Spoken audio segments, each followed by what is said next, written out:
চলো বন্ধুরা, আজকে আমরা চলে যাব কোথায়? যেখানে কুমির আছে নদীতে অথবা সাগরে, আজকে আমরা ওখানেই কুমির দেখতে যাব।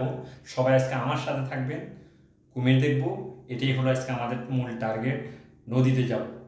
আমি এখন ঘর থেকে বেরিয়ে যাব সবার সাথে একসাথে।